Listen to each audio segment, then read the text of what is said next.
Boa tarde a todos os membros desta Corte, do Ministério Público, dos senhores servidores, senhores advogados e advogadas que acompanham essa sessão de julgamento, que se encontram aqui presentes, bem como aqueles que eventualmente estejam de maneira virtual, eu os cumprimento. E assim como também todos aqueles que estão nos acompanhando pela plataforma virtual do YouTube. Com esta breve saudação, é com muita honra que declaro instalados os trabalhos deste dia 29 de abril do corrente ano de 2024, trabalhos que compreendem da nossa 23ª sessão presencial de julgamento, assim como também a 11ª sessão administrativa deste Tribunal Regional Eleitoral do Paraná, anotando-se a presença dos excelentíssimos senhores julgadores aqui. Desembargadora Cláudia Cristina Cristofani, que se encontra presente, não no momento da cadeira, mas está aqui presente. Desembargador Federal João Pedro Gebran Neto, muito boa tarde, à minha esquerda. Desembargador Eleitoral Dr. Júlio Jacob Júnior, aqui à minha direita. Desembargador Eleitoral Anderson Ricardo Fogaça, aqui à minha esquerda. Desembargador Eleitoral Guilherme Frederico Hernandes Dens, à minha direita. E o desembargador José Rodrigo Sade, aqui à minha esquerda. Da mesma forma como também cumprimento o nosso Dr. Marcelo, o nosso procurador eleitoral. Mais uma vez, nos dá a sua presença aqui, Dr. Marcelo Godoy. Senhoras e senhores, inicialmente eu submeto à aprovação desta Corte a ata da última sessão. Se estão de acordo, alguma retificação? Não havendo, eu a considero aprovada. Inicialmente, talvez até tenha interesse de algum advogado presente ou advogada, teremos adiamento de alguns feitos por ausência de quórum total. Então, estão adiados para a semana que vem, na próxima segunda-feira, os feitos números 5, 13 e 14 da pauta, exatamente porque o desembargador Sigurd Roberto Bengtsson, que é o presidente do nosso tribunal, ele está em viagem institucional e não chegará a tempo aqui para a sessão. Por esse motivo, eu adio o feito número 5, de relatoria do desembargador Guilherme, é uma ação de justificação de desfiliação partidária, perda de cargo eletivo. Esse aqui está adiado para dia 6. O próximo é o número 13 da pauta. Eu chamo a julgamento, a informação, ação de justificação de desfiliação partidária, perda de cargo, também de relatoria do doutor desembargador Guilherme. E o último, se eu não me engano, é da minha relatoria. Trata-se de uma ação de investigação judicial eleitoral, em que eu sou o relator. Esses 3 feitos estão adiados para a próxima segunda-feira. Esse número 14 é o feito 294-27. O número 13 da pauta é o número... esqueci de mencionar na época. 0600018-79. E, por fim, o número 5 da pauta, numeração 0600019-64. Esses são os 3 feitos da nossa pauta de julgamento, assim como também estou adiando os feitos 1, 2 e 3 da pauta administrativa, face à ausência do senhor relator, que na realidade é o desembargador Sigurd. Então, os 3 feitos da pauta administrativa também estão adiados para a próxima sessão, na semana que vem. E eu pergunto aos demais membros se haverá adiamento ou retirada de pauta de algum outro feito. Então, vamos começar agora. Eu anuncio o julgamento. Bom, então, quais foram retirados? Os 5, né? Os 5, o 14. Então, vamos começar pelo número 11. Minha.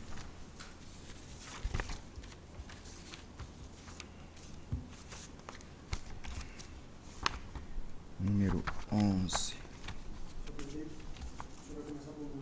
Não, vamos começar pelo seu, agora que eu lembrei. Não, esqueci, me desculpe, foi falha minha. Na realidade, até, desembargador Gebran, eu acho que um dos feitos que nós tínhamos, eu acho que da relatoria do desembargador Guilherme, que é o caso do habeas corpus, íamos aguardar a presença do presidente, né? E ele não vai comparecer de novo hoje, então acho que vão ter que adiar mais uma vez. Pois é, mas próxima segunda-feira, qual que é o número da pauta? É o número 2? 16? Então, doutor Gebran, lamentavelmente, não vai ser dessa vez de novo. Deixa eu só abrir aqui. Hã? Resta o 15 para o desembargador Gebran? Sim, acho que só mais um, daí você vai ser julgado. Acho. Então, o feito número 16 da pauta trata-se do recurso criminal eleitoral 0600325-91, de relatoria do desembargador Guilherme Frederico Hernandes Dens, em que nós temos como recorrente o senhor Joaquim Francisco Valini. Esse feito já teve início, mas nós havíamos adiado para aguardar a composição integral para chegarmos a um consenso quanto ao entendimento a ser utilizado por esta Corte. Em vista da ausência do senhor presidente, então, mais uma vez, adiamos para o dia 6 de maio, desembargador Gebran. E o outro seu, tem interesse, é o 15? Então, vamos começar por esse aqui. Peço licença aos senhores advogados, mas aqui o doutor Gebran, ele só tem dois feitos que ele está vinculado. Quem que é a relatoria? Doutor João Gebran, número 2. Não, desculpa, número 15. Só um minutinho que eu vou abrir aqui. Eu chamo a julgamento o habeas corpus criminal número 15 da pauta, com a numeração 0600005-80, em que nós temos como impetrante o senhor César Augusto Durais Ribeiro, em favor do paciente Jurandir Rodrigues de Paula.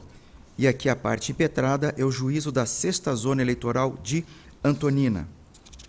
Esse feito havia entrado em pauta na semana passada, mas foi adiado por indicação do próprio relator desembargador João Pedro Gebran Neto, em razão do deferimento de pedido de sustentação oral. Então, número 6 eu não tenho anotado aqui. Doutor, boa tarde. Seu nome, por favor? César Durães, Excelência. Doutor César, boa tarde. Podemos então julgar esse, desembargador Gebran? Doutor César, Vossa Excelência dispensa a leitura do relatório? Eu dispenso. Então, por favor, o prazo regimental é seu para sustentação. Obrigado, Excelência. Em primeiro lugar, eu gostaria de estender os meus cumprimentos à Sua Excelência, desembargador Luiz Panza, que preside hoje esse órgão. Em nome de Sua Excelência, estender os cumprimentos aos demais julgadores, representante do Ministério Público Eleitoral, os serventuários, aos colegas advogados e ao público que acompanha pela internet. Eu queria fazer um agradecimento especial ao desembargador Gebran, que com muita sensibilidade entendeu o meu pedido de... esse caso ele tinha sido designado para ser julgado na sessão do dia 22, enfim, atendeu ao nosso pleito, mesmo sendo hoje o último dia da sua designação, né, desembargador? Então, sem mais delongas, o caso, na campanha eleitoral de 2016, a Prefeitura de Antonina, um dos candidatos solicitou ao paciente dessa impetração uma doação de R$20 mil para a campanha. Como não declarou essa doação na prestação de contas eleitoral, lhe foi imputada a prática do crime de caixa 2 eleitoral e como na solicitação houve também uma promessa de algum benefício, caso fosse eleito, respondeu também pelo crime, ou responde, né, na primeira instância, pelo crime de corrupção passiva. O paciente está como coautor ou como partícipe do crime de caixa 2 eleitoral, porque teria facilitado a não declaração dessa doação na prestação de contas eleitoral. Depois da assunção ao cargo de prefeito, aquela prometida contrapartida, ela teria se consubstanciado na forma de contratos públicos com a administração municipal. Esses fatos começaram a ser investigados pela Procuradoria-Geral de Justiça do Ministério Público do Paraná em 2018, já que envolvia a prática desses crimes após a assunção do cargo de prefeito, portanto teriam um foro por prerrogativa de função, um dos agentes do crime. Mas o Ministério Público Estadual entendeu que esses fatos, todos eles relacionavam-se com o caixa 2 eleitoral e, portanto, a competência para apurar todos os crimes seria da Justiça Especializada. Então, declinou da atribuição para fazer a investigação, na época ainda era uma investigação, para a Procuradoria Regional Eleitoral. Quando essa investigação aportou na Procuradoria Regional Eleitoral, por algum motivo não esclarecido, entendeu-se que toda aquela investigação dos crimes cometidos durante a campanha e da contrapartida realizada já durante o mandato, entendeu-se que a investigação dizia respeito só aos crimes cometidos durante a campanha em 2016. Então, promoveu um novo declínio de e que lá, finalmente, a investigação foi alçada à instância processual, tendo sido oferecido denúncia contra o paciente e o coautor pelos crimes de Caixa 2 eleitoral e de corrupção passiva. Só no final, e aí no trâmite dessa ação penal eleitoral, no final do ano passado, essa defesa do paciente veio a ter notícia de que esses mesmos fatos continuavam a ser investigados no âmbito da Subprocuradoria-Geral de Justiça do Ministério Público do Paraná para assuntos jurídicos. Uma das grandes questões dessa impetração é a admissibilidade. Até a Procuradoria Regional Eleitoral questionou a admissibilidade da impetração pelo motivo de que ela se volta contra uma sentença que julgou improcedente uma arguição de incompetência do juiz de primeira instância.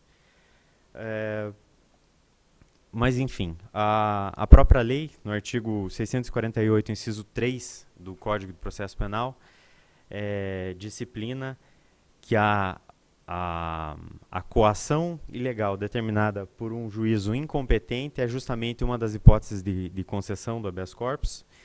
E, sem perder de vista, na época quando essa impetração foi ajuizada, isso ainda não era uma realidade, mas hoje que é da entrada em vigor do artigo 647-A do Código de Processo Penal, pela Lei 14.836, de 2024, trazendo algumas importantes alterações na doutrina do habeas corpus, no processo penal, e uma delas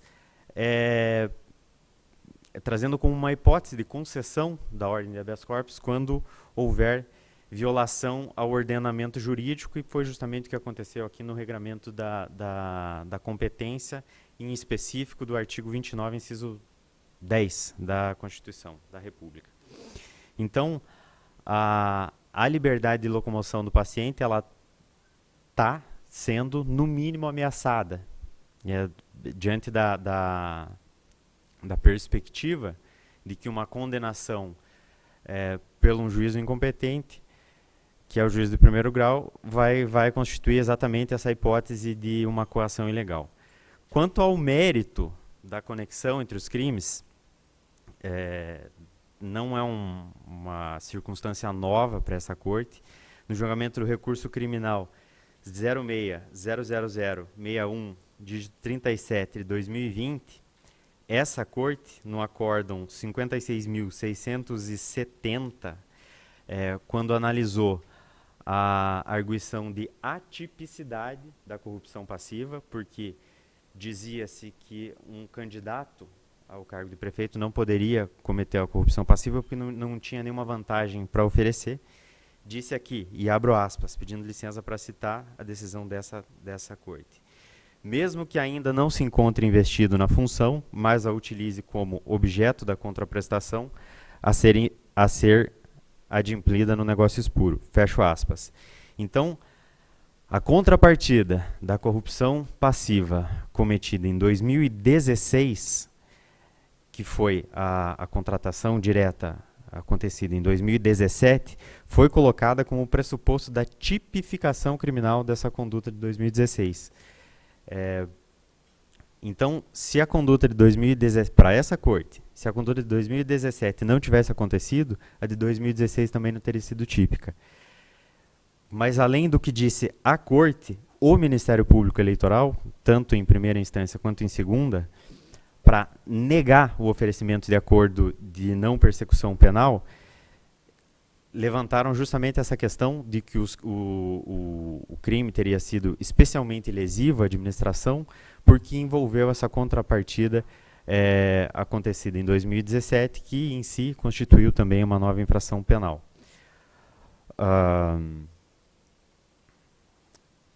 Em relação à manutenção do foro por prerrogativa,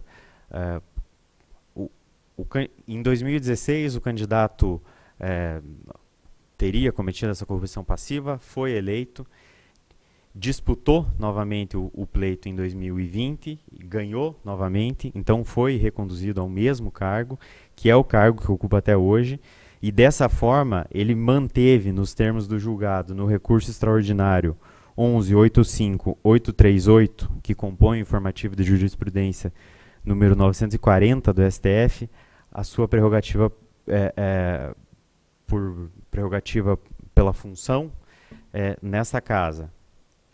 Além disso, no julgamento do habeas corpus 232.627, que ainda não foi concluído no âmbito do Supremo Tribunal Federal, mas já se tem a maioria, em favor da tese de que, aspas, a prerrogativa de foro para julgamento de crimes praticados no cargo e em razão das funções subsiste, mesmo após o afastamento do cargo, ainda que o inquérito ou ação penal sejam iniciados depois de cessado o seu exercício.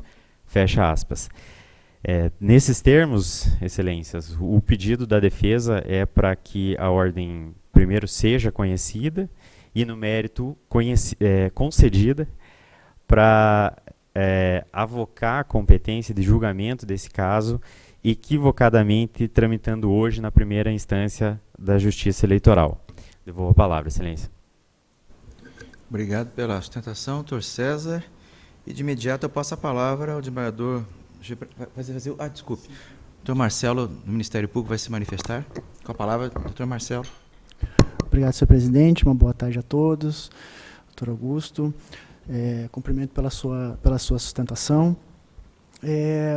Eminente relator, demais julgadores.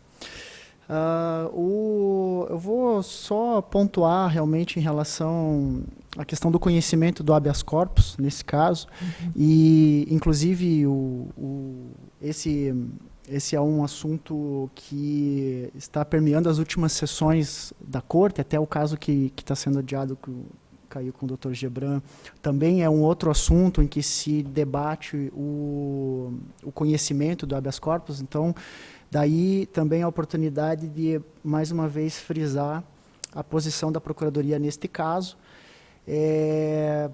puxando, além da questão que foi abordada em relação ao que foi constado no parecer, eu diria o seguinte, que nesse caso concreto, como foi muito bem exposto da tribuna, o caso até já tramitou por esta corte em grau de recurso para avaliar essa questão da prerrogativa de foro, assim como a questão dessa possível conexão com o outro crime que já tramita na Justiça Comum, também já foi objeto de análise. E aí eu até diria aqui, talvez usando um pouco de uma metáfora, de dizer assim, eu não sei quais foram as razões que levaram, eventualmente, o colega que estava na Procuradoria Regional a declinar novamente para a Procuradoria-Geral de Justiça no caso do crime comum. Mas posso descobrir. Mas para isso eu preciso revolver a prova dos autos, eu preciso voltar lá e verificar quais foram os elementos de haver ou não conexão. Então, daí mais um motivo para não conhecer do habeas corpus nesse caso, que é a necessidade de que se faça análise do conteúdo de depoimentos, das declarações, de documentos que eventualmente façam essa vinculação dessa licitação com a promessa que houve lá na campanha. Apenas pontuando este tópico, no mérito nós também, caso conhecido, falamos pelo desprovimento no parecer, o qual eu ratifico integralmente, senhor presidente, era isso. Obrigado pelas palavras, doutor Marcelo. E agora sim eu passo a palavra ao desembargador João Pedro Gebran Neto, que é o relator desse feito, para produzir o seu voto. Obrigado, senhor presidente. Cumprimentando Vossa Excelência, cumprimento a todos os membros da Corte, Ministério Público, advogado. parabenizo ambos pela sustentação oral aqui ofertada. Tive a oportunidade de receber o advogado em meu gabinete e no primeiro momento que estivemos a conversar desse processo, inicialmente eu tive um choque pela estranheza de que um habeas corpus viesse a analisar, a apreciar essa matéria trazida pelo advogado. Depois, a partir da conversa que tivemos, eu realmente verifiquei que o advogado trazia algo diferenciado, quer dizer, não se tratava de exclusivamente aquilo que me pareceu ab início. Todavia, eu não superei as minhas dificuldades para conhecer o habeas corpus, né? O que eu vejo, ao final e ao cabo, neste habeas corpus, é uma discussão sobre competência, sobre conexão, uma discussão processual. E o direito de ir e vir do paciente só está, de modo muito remotamente, refletido nessa discussão. Pois bem, essa a impressão que eu tive ab início e a impressão que eu continuo tendo em relação a essa matéria. O advogado bem esclareceu da questão processual que ele discorreu, inclusive sustentou o cabimento no habeas corpus em casos tais, mas eu confesso que não consegui superar as minhas dificuldades. Inicio o meu voto dizendo que há um conflito de competência já instaurado no âmbito do STJ, com parecer do Ministério Público, acerca dessa matéria, mas ele ainda não foi julgado, esse conflito de competência. E esse, assim, me parece o locus adequado para discutir quem é o juízo competente, né? O segundo problema que eu vejo nesse habeas corpus, e desculpem, eu não estou aqui lendo o meu voto, estou fazendo uma manifestação oral, ainda que o voto vá em outras tintas, mas no mesmo sentido.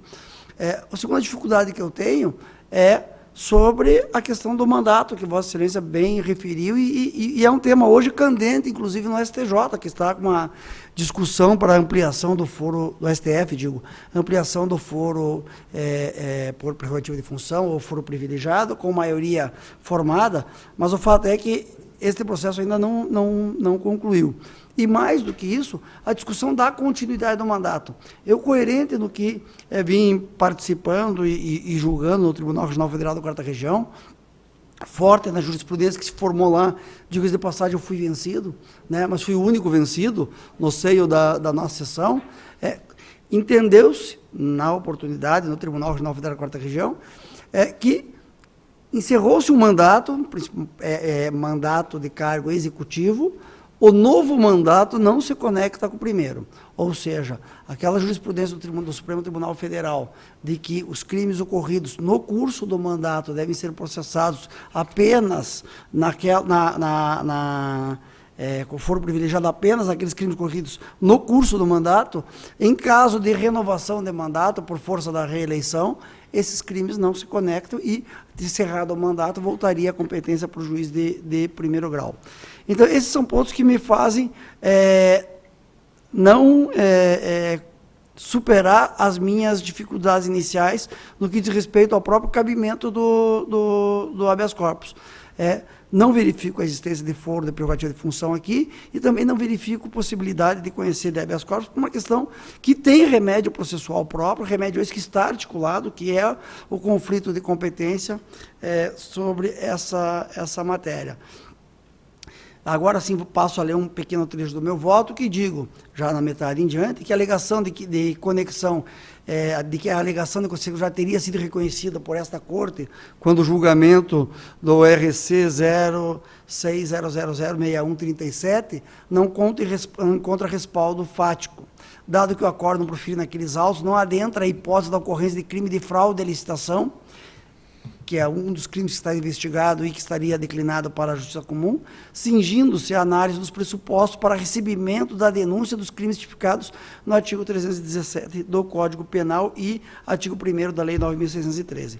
Por tais razões, digo eu, procedem as razões arguidas da forma preliminar pela Procuradoria Regional Eleitoral, de modo a determinar o não conhecimento do habeas corpus, ora em julgamento. Destaco ainda que, no que tange à obrigatoriedade de reunião dos processos, que apuram fatos conexos ou continentes, assim tem se posicionado a jurisprudência dos tribunais superiores, e trago aqui à colação um presidente do STJ da lavra do desembargador, ministro convocado hoje, Jesuíno Rissato, aonde diz: segundo a jurisprudência, para averiguar a existência ou não de conexão entre os fatos narrados, mostra-se imprescindível avaliar se o julgamento conjunto é efetivamente necessário e benéfico. E aí, bem disse o Ministério Público agora da tribuna, talvez só se revolvêssemos a origem para verificar se o julgamento conjunto seria necessário ou benéfico, o que, por uma vez mais, bem demonstra que não seria o caso de conhecer a matéria em sede habeas corpus. E, no caso concreto, digo eu, o impetrante pretende a reunião pela via mandamental de ação que tramita em primeiro grau na Justiça Eleitoral, com procedimento investigatório instaurado no âmbito do Ministério Público Estadual, com fixação de competência desta Corte Regional, em virtude da existência de corréu com prerrogativa de foro quanto ao crime comum. Ocorre que não há que se falar em conexão entre as ações, ação penal e procedimento investigatório, ainda em fase preliminar, vez que se ignora nesse momento se denúncia sequer será ofertada. Com essas brevíssima síntese, senhor presidente, eu estou votando por não conhecer do presidente habeas corpus na forma da fundamentação. Obrigado, desembargador Gebran, pelo voto de não conhecer do habeas corpus, pelos motivos elencados. Eu passo a palavra ao... Bom, em discussão, desembargador, se não, desembargador Júlio com a palavra. Senhor presidente, boa tarde, ao senhor, pessoa de quem cumprimento os demais membros da Corte. Cumprimento também a bela sustentação feita da tribuna pelo nobre advogado, também pelo nosso Procurador-Geral Eleitoral, Dr. Marcelo Godoy. O processo traz, de fato, no seu bojo uma série de situações importantes e relevantes, mas eu também não consegui superar, e nesse sentido acompanho o voto do eminente relator, não consegui superar o fato de que há em julgamento no STJ, que eu também entendo lugar propício para discutir isso, um conflito de competência sobre o assunto. Por essa razão, senhor presidente, eu tenho a honra de acompanhar o voto do relator. Obrigado, desembargador Júlio. Desembargador Anderson. Senhor presidente, também gostaria de cumprimentar a todos e, na pessoa de Vossa Excelência, e a sustentação do advogado, e também analisei o processo, recebi o voto com antecedência e não tenho dúvida em acompanhar o nobre relator. Obrigado. Desembargador Guilherme. Pois não, senhor presidente, também cumprimento Vossa Excelência, em seu nome estendo os cumprimentos a todos os demais presentes na sessão, cumprimento o doutor César pela sustentação oral, os advogados aqui presentes. Senhor presidente, eu estou acompanhando o voto, doutor Marcelo, também Marcelo Godoy, Procurador-Geral Eleitoral, minha saudação. Senhor presidente, eu estou acompanhando o voto, faço até uma menção aqui, que esse caso se difere um pouco daquele outro em que, no meu entender, né, na minha compreensão, o desembargador Gebran e eu estamos divergindo em relação ao conhecimento do HC, porque nesse caso aqui realmente tem esse ponto aqui sobre o conflito da competência que está sendo julgado lá no STJ, né, tem um conflito de competência citado no voto, e, no meu entender, esse ponto aqui realmente impede o conhecimento.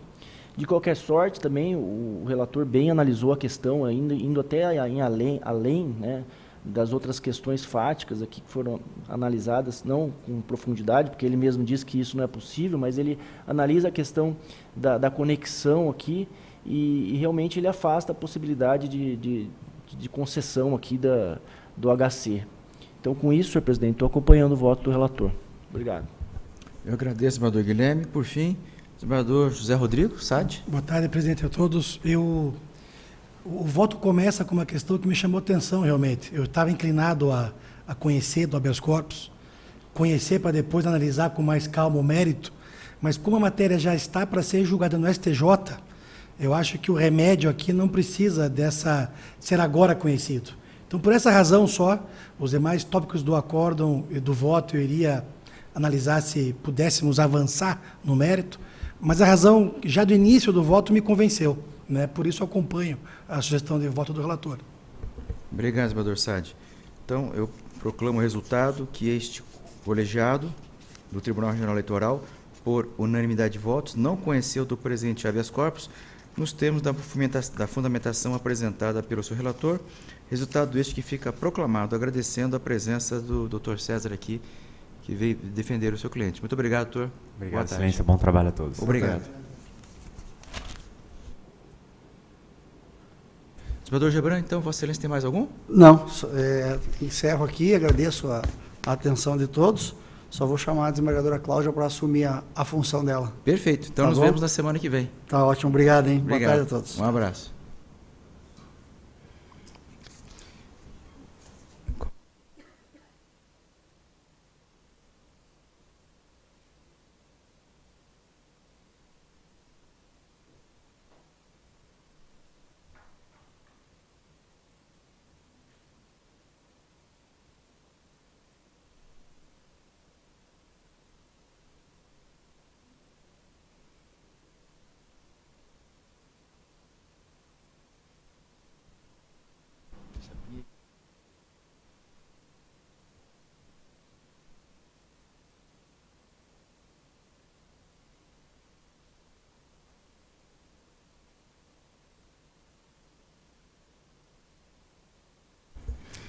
Eu chamo a julgamento o feito número 11 da pauta de minha relatoria. Trata-se da representação sobre o número 0600533-51, em que nós temos como aqui o representante a União Brasil Paraná Estadual, representado aqui o Diretório Estadual Partido Social Democrático, PSD.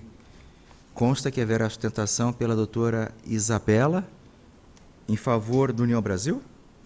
Do União Brasil? Doutora, Vossa Excelência dispensa a leitura do relatório? Dispensa. Então, por favor, o prazo regimental é seu para a sustentação. Muito obrigada. Boa tarde. Cumprimento essa Igreja Corte na figura do vice-presidente, excelentíssimo desembargador e relator Luiz Osório Moraes Panza. Gostaria de agradecer essa oportunidade, pois é a minha primeira sustentação oral, então já me desculpo por eventuais deslizes. É uma grande honra estar aqui nesse púlpito, depois de tantas vezes nessas cadeiras, esperando e ouvindo meus chefes nessa Igreja Corte. Em suma, o caso que me traz aqui hoje se trata da representação eleitoral ajuizada por este representante em razão da veiculação, em 13 de dezembro de 2023, de propaganda partidária pelo Partido Social Democrático em desconformidade com a legislação eleitoral devido à participação de pessoa não filiada. Isso porque, na referida inserção, estava presente o prefeito do município de Maringá, senhor Ulisses Maia, juntamente com o vice-prefeito, o senhor Edson Escabora, que não é filiado ao PSD, mas sim ao Movimento Democrático Brasileiro, MDB. Pontua-se que no mesmo mapa de inserções, em que Edson Escabora aparece ao lado do atual prefeito de Maringá, também protagonizou propaganda partidária em favor de seu partido, MDB. Nesse sentido, o entendimento do eminente doutrinador Rodrigo Lopes Ilho é que a propaganda partidária serve para divulgar assuntos de interesse da agremiação partidária, buscando a simpatia e o engajamento de parte do eleitorado. Assim, a legislação eleitoral, a Lei dos Partidos Políticos, Lei 9.096 de 1995, estabelece as hipóteses de cabimento e no artigo 50b, parágrafo 4º, as vedações. No referido dispositivo, no inciso 1, há a previsão de que ficam vedadas nas inserções a participação de pessoas não filiadas ao partido responsável pelo programa. Assim, verifica-se que é uma proibição expressa de que a mera presença de uma pessoa que não é filiada àquele partido que detém aquela propaganda partidária já configura a ilicitude do referido dispositivo. Ademais, como bem pontuado pela Procuradoria Regional Eleitoral, não é necessário que haja a promoção ostensiva da figura do não filiado, como alegou o representado, bastando a utilização de sua imagem ou a simples menção ao seu nome para a configuração da violação do artigo 50b, parágrafo 4º, inciso 1. E é exatamente nesse sentido que a jurisprudência trazida pela Procuradoria Regional Eleitoral do Egrégio Tribunal Regional Eleitoral do Estado de Pernambuco declara que, da norma em apreço, extrai-se uma clara proibição de usar imagens ou de fazer referência à pessoa afiliada de partido diverso daquele que se está realizando a propaganda partidária. E nos termos do artigo 50b, não se afigura razoável conter nomes, menções ou imagens de filiados à agremiação diversa, podendo inclusive causar uma confusão mental no eleitor. É também esse o entendimento do Tribunal Superior Eleitoral, colecionado na inicial, que afirma que o uso do tempo da propaganda partidária para beneficiar o filiado de outra agremiação, com a ostensiva intenção de participar do pleito vindouro, traduz uma falta gravíssima que enseja a sanção prevista em lei. Nesse ponto, é importante ressaltar que a jurisprudência do TSE colacionada, mencionada pelo representado em sua defesa para demonstrar a regularidade daquela inserção, não trata da mesma situação aqui discutida. Isso porque, naquele caso, o TSE entendeu que não havia desvirtuamento das normas e da finalidade da propaganda partidária por outros motivos, mas a pessoa que estava presente na propaganda partidária era devidamente filiada ao partido. E a questão aqui discutida é meramente a presença de terceiro não filiado na propaganda partidária do PSD e o condão que isso tem de ensejar vantagens a esse não filiado. E foi nessa linha a conclusão da excelentíssima desembargadora Cláudia Cristina Cristofani, em decisão liminar desses autos, que indicou que é expressamente vedado pela lei que os partidos se utilizem de tempo destinado à sua propaganda partidária para promover a aparição de pessoas afiliadas a outras agremiações. Ainda elucidou a desembargadora que a exigência do 50B visa garantir a equidade de acesso aos meios de comunicação e evitar o desvirtuamento da propaganda partidária para uma propaganda eleitoral antecipada. Então, fica evidente que o representado do PSD maculou os princípios basilares da propaganda partidária, da liberdade e da autonomia, visto que promoveu filiado a diversa agremiação política, concedendo um benefício indevido a este terceiro, conferindo um tempo maior do que realmente teria direito. Isso porque, conforme mencionado, o vice-prefeito do município de Maringá teve a oportunidade de participar da propaganda partidária diversamente de todos os demais filiados, em razão dessa irregularidade da propaganda partidária do PSD e de seu partido, o MDB. Isso demonstra um claro beneficiamento desse vice-prefeito, que, importante ressaltar, é um notório pré-candidato à Prefeitura de Maringá e já possui cargo eletivo na administração pública. Esses elementos permitem observar a ocorrência de um desequilíbrio e a violação dessa finalidade de equidade no acesso aos meios de comunicação. Dessa forma, a única conclusão possível dessa participação nas inserções é que essas inserções tiveram o objetivo de angariar capital político a Edson Escabora e as expensas da propaganda partidária e promovendo o interesse de uma agremiação diversa ao PSD. Diante do exposto, entende-se que é evidente a violação do artigo 50b, parágrafo 4º, inciso 1, da Lei 9.096 de 1995, pelo que se requer a integral procedência da demanda com a confirmação da medida liminar e a cassação do tempo equivalente de 2 a 5 vezes o tempo da isenção ilícita do PSD no próximo semestre, nos termos do artigo 50b, parágrafo 5º da Lei dos Partidos Políticos. Muito obrigada. Eu que agradeço, doutora Isabela, a sustentação apresentada e parabenizo. Por ser a primeira, foi muito bem. Muito obrigada. Espero que seja a primeira de muitas aqui. Eu também espero, muito obrigada. Que digam, doutor Júlio, doutor Sade, poderiam me ratificar ou não o desempenho dela como advogado, que acharam? Melhor que o meu, não sei. Melhor? Com certeza. Muito obrigada. Foi muito bem, doutora Isabela. Parabéns. Muito obrigada. Feitos esses elogios, merecidos por sinal, eu vou à questão do voto aqui. Doutora, realmente houve essa questão da utilização de imagem desse político de um partido diverso dentro do propaganda do PSD. Eu vou fazer resumo da minha minuta de voto. Eu fiz essa análise inicialmente fiz o resumo do que aconteceu, da pretensão, qual foi a defesa apresentada, o parecer da Procuradoria, né, pela procedência. Aí eu invoco exatamente o artigo 50B, que é o artigo que trabalha com esse tema da Lei 9.096, falando que há a vedação de participação de pessoas não filiadas ao partido e a divulgação de propaganda de candidatos a cargos eletivos e a defesa de interesses pessoais de outros partidos, bem como toda forma de propaganda eleitoral. E aí eu trago lição doutrinária de José Jairo Gomes, justificando esse artigo 50, falo que a regulamentação da propaganda partidária, gratuita, tanto em rádio quanto em televisão, e que se realiza por partidos políticos, por meio de inserções, tem também previsão na Resolução 23679 de 2022 do TSE. Eu aqui trago o artigo 3º, na sua integralidade quanto aos incisos, dizendo, portanto, que verifica-se que a propaganda tem por finalidade essa difusão de programas e ou metas de partidos políticos com o objetivo de conquistar a simpatia do cidadão.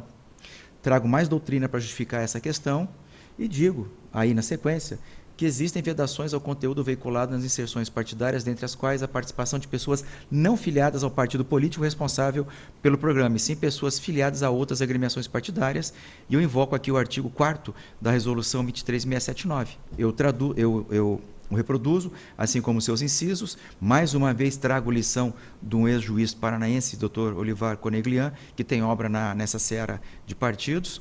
Digo, portanto, que verificamos que a vedação tem por objetivo impedir que um partido político se utilize das inserções às quais tem direito para apoiar, defender e ou elogiar filiados de outras agremiações. Então, vamos aqui ratificar aquilo que visualizamos faticamente.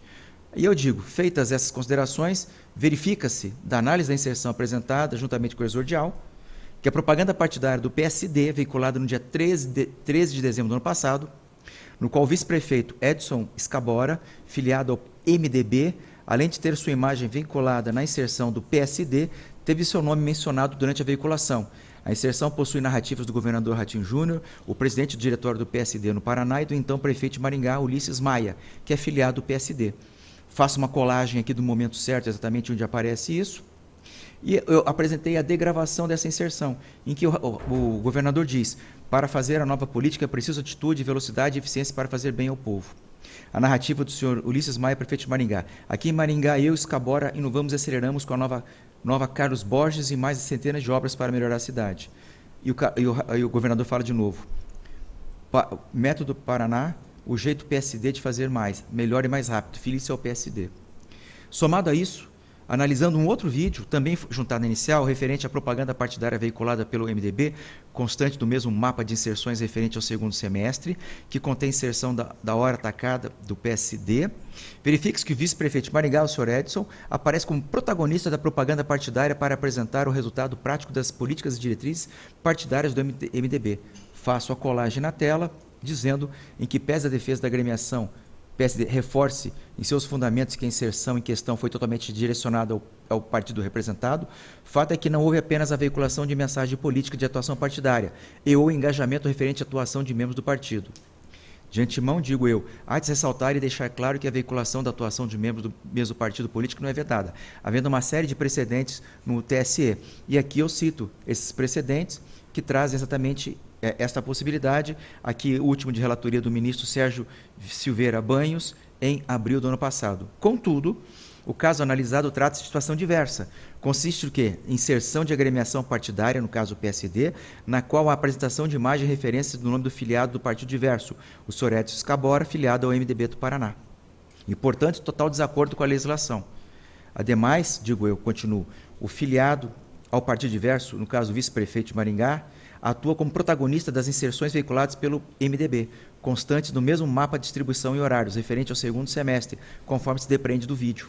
Dessa forma, analisando-se o mapa de distribuição de horários e inserções, verifica-se que o vice-prefeito, o senhor Oscar Escabora, no segundo semestre, protagonizou as inserções partidárias veiculadas relativas ao MDB, partido ao qual é devidamente filiado.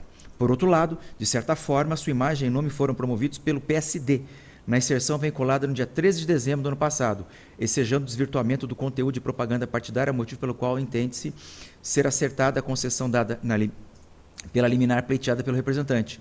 E aí eu cito os trechos da liminar dada pela senhora magistrada com relação a essa concessão, dizendo não da impossibilidade.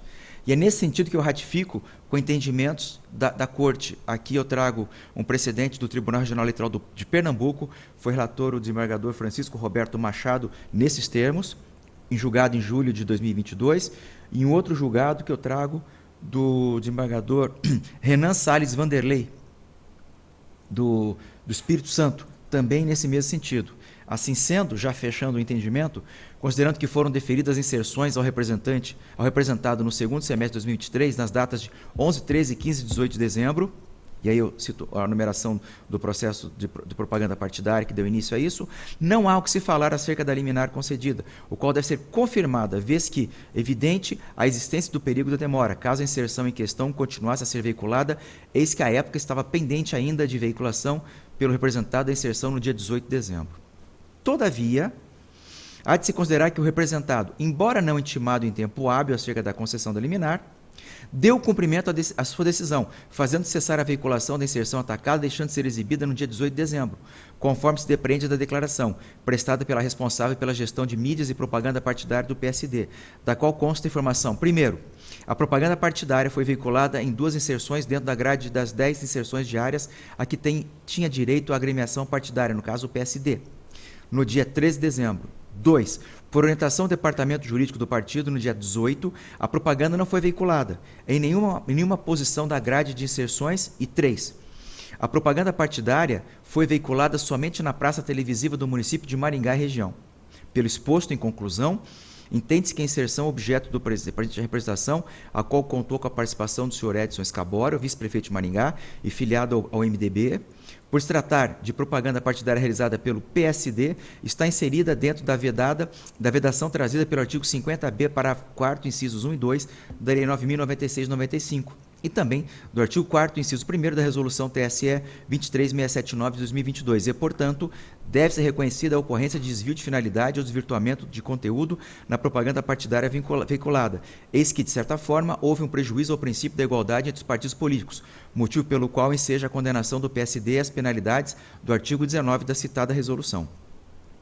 Neste contexto, todavia, ante a conduta apresentada pelo representado que, embora não intimado em tempo hábil da decisão, providenciou a cessação da veiculação irregular, com base no artigo 27, parágrafo 1º e 2º da resolução do TSE 23679, aplica ao Diretório Estadual do Social Democrático do Paraná, do PSD Paraná, sanção de cassação do tempo em seu patamar mínimo, equivalente a 2 vezes o tempo da inserção irregular no primeiro semestre de 2024, devendo a sanção ser adstrita aos limites territoriais da veiculação irregular ocorrida em 13 de dezembro. Senhoras e senhores, nesse caso, então, eu voto pela procedência parcial dos pedidos formulados pela União Brasil, nesta representação, para aplicar ao Diretório Estadual do PSD do Paraná sanção de cassação do tempo equivalente a apenas 2 vezes o tempo da inserção irregular, ao ocorrer no primeiro semestre de 2024, a ser adstrita aos mesmos limites territoriais da veiculação irregular nos termos do artigo 50b, parágrafo 5º da Lei 9.096, combinado com 27, parágrafos 1º e 2º da Resolução do TSE 23679. Esse é o voto que eu apresento aos colegas. Em discussão. Desembargadora Cláudia. Desculpa, eu estou de acordo, senhor presidente. Desculpe, não é Vossa Excelência, desculpe. É o desembargador, mas já antecipando, já lançou, pode lançar, por favor, até seria desagradável tirar sua palavra. Então, as damas primeiro. Então, boa tarde a todos e todas, eu estou de acordo, senhor presidente. Obrigado. Desculpa, que eu vou começar pelo desembargador Sade. Senhor presidente, eu vou acompanhar o seu voto, claro, mas quero só registrar aqui a alegria de ver a doutora Isabela, jovem advogada, já com uma vitória, até então uma vitória bem expressiva na sua tese. Eu venho à minha memória a minha primeira intervenção, que eu não ia ostentar, mas o relator do tribunal me chamou para falar. Eu tinha a tua idade, eu acho, e eu fui sem a beca. Era um agravo que não cabia sanção oral, mas o relator pediu a minha palavra, eu levantei e ele cassou porque eu estava sem a beca. Então eu comecei com o pé esquerdo naquele momento e Vossa Excelência começa hoje com o pé direito. Foi muito bem, parabéns. Muito obrigada, e acompanho o voto, senhor presidente. Obrigado, desembargador. Olha, viu? Histórias não só do judiciário, como da advocacia paranense eleitoral. Esse fica registrado. A desembargadora Cláudia já proferiu o seu voto. Desembargador Júlio. Senhor presidente, estava discutindo aqui com o desembargador Guilherme justamente essas fatos pitorescos do início da advocacia, né? A história de emprestar beca. A gente já estabeleceu aqui no TRE há muito tempo que, para não ter esse tipo de problema, fica uma beca ali, ó, do lado dobradinha, para quem não trouxe poder se utilizar. Então, aos advogados que vêm aqui sem beca, na expectativa, como o doutor Sade naquela ocasião, de não sustentar, não vai ter escapatória. Senhor presidente, eu quero reafirmar as palavras já disse pelo senhor, pelo doutor Sade, né? Eu tive a curiosidade e fui mais longe aqui. Eu fui procurar o histórico, o currículo da doutora Isabela. E olha, é impressionante o que ela fez na Federal enquanto acadêmica. Dá para ver que é uma estudante. E eu fiz isso porque o escritório do professor Guilherme Gonçalves, ele não costuma contratar gente que não seja muito preparada. E ele tem um dedo bom, como tem o escritório do Luiz Fernando Pereira. Então, só por ela estar no escritório, eu já imaginava que era uma boa, mas eu fiquei uma boa advogada, mas eu fiquei impressionado com o currículo acadêmico dela e, com certeza, trouxe toda essa maturidade que ela apresentou aqui na tribuna aqui. Senhor presidente, em relação ao processo, eu tenho uma visão muito liberal em relação à participação em programas partidários, né? Para entender que ele não deve ser, que ele deve ser vedado ou restringido, tem que ter uma atuação de quem apresenta ou de quem participa dele muito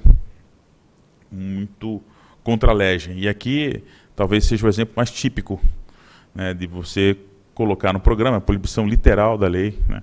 Então, eu com toda a honra acompanho o seu voto, e seria até um pouco, nesse caso, até um pouco mais pesado na mão em relação à pena.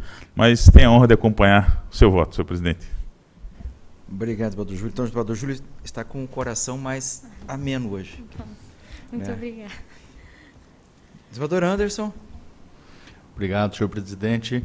Gostaria também de cumprimentar a advogada pela excelente exposição que fez. Realmente já se mostra que terá muito futuro na área do direito eleitoral.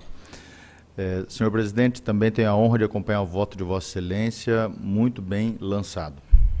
Obrigado, desembargador Anderson.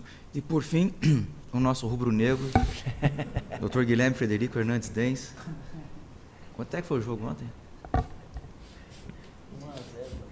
1-0, tá bom. Senhor presidente.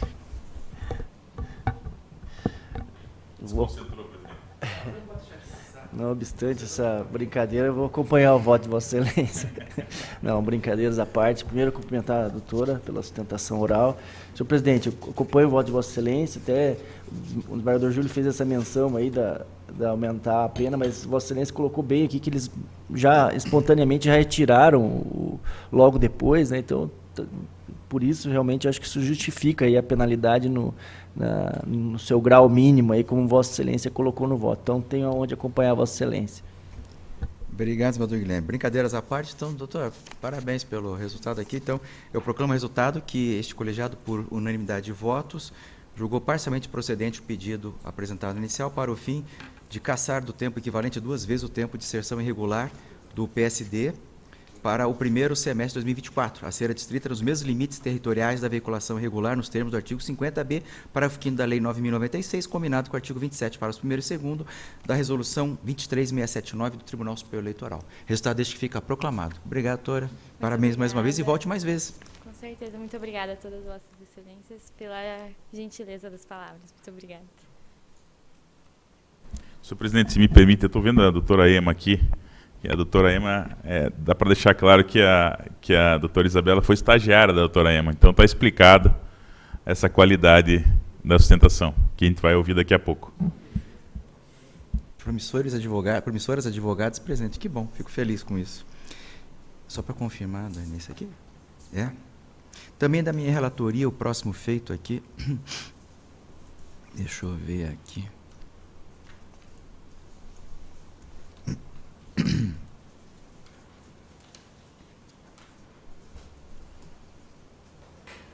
Eu chamo a julgamento o requerimento de regularização de omissão de prestação de contas eleitorais sob o número 0600-376-78 de 2023, da minha relatoria, em que temos como requerente a senhora Andréia Van de Kocken de Souza. Ela fora candidata a deputada federal à eleição 2022. Consta que haverá sustentação da doutora Ema, que já se encontra aí. Boa tarde, doutora, tudo bem? Boa tarde, desembargador. Doutora, Vossa Excelência dispensa a leitura do relatório? Com certeza. Então, por favor, a palavra é sua pelo prazo regimental. Obrigada. Cumprimento o senhor atual vice-presidente e hoje como presidente, desembargador Luiz Osório Moraes Panza, na pessoa de quem cumprimento os demais membros dessa egrégia corte. É uma alegria, excelências, retornar a essa tribuna. Ainda não tinha vindo nesse ano de 2024. E é um pouco mais especial porque, por mais que eu esteja aqui sustentando um caso, à primeira vista simples de um requerimento de regularização de prestação de contas eleitorais, eu trago ele sob a perspectiva e com o pedido que Vossas Excelências o analisem sob a ótica da Resolução 492 do CNJ. A resolução que passa a determinar, a partir do ano de 2023, uma obrigatoriedade que eu, enquanto advogada, advogue com perspectiva de gênero, assim como que todas as câmaras e colegiados desse Brasil também julguem os processos com a perspectiva de gênero. Esse pedido, Excelências, que eu trago de forma preliminar, não se dá no sentido de, como nós vemos muitas vezes, e sob a minha ótica, de forma inadequada, em situações onde se há uma fraude à cota de gênero, tentando se justificar uma fraude com base na aplicação do CNJ dessa resolução. Não. No presente caso, o pano de fundo escondido por um simples processo de requerimento de regularização de contas, que, não desconheço, deve sim tramitar sob a ótica do regime do artigo 80 da Resolução 23.607, ele acaba traduzindo e nos trazendo a história de uma candidata a deputada federal nas eleições de 2022, que teve 193 votos e que pretendia, a partir da sua candidatura enquanto candidata a deputada federal, pavimentar o seu acesso à vida pública, a sua história político-partidária, para que agora, em 2024, pudesse se lançar, aí sim, vereadora na sua cidade.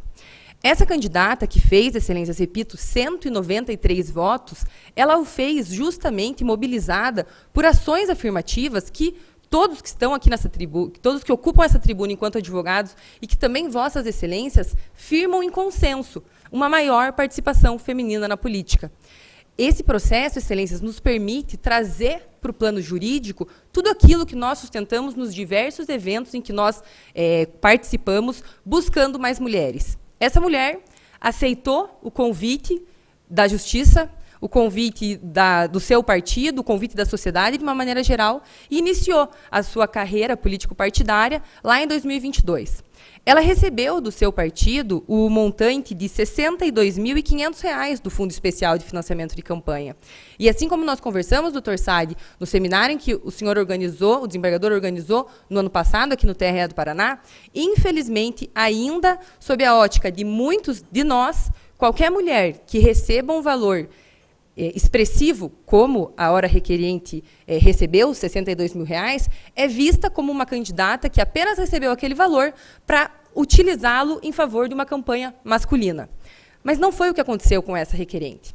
Desses R$ 62.000, ela lançou 28 despesas, desde jingle de campanha, site, material impresso, a locação de veículo, cabos eleitorais, enfim. Mas ela foi informada pelo seu partido de que a assessoria jurídica e a assessoria contábil seriam doadas através de cessão pelo próprio partido.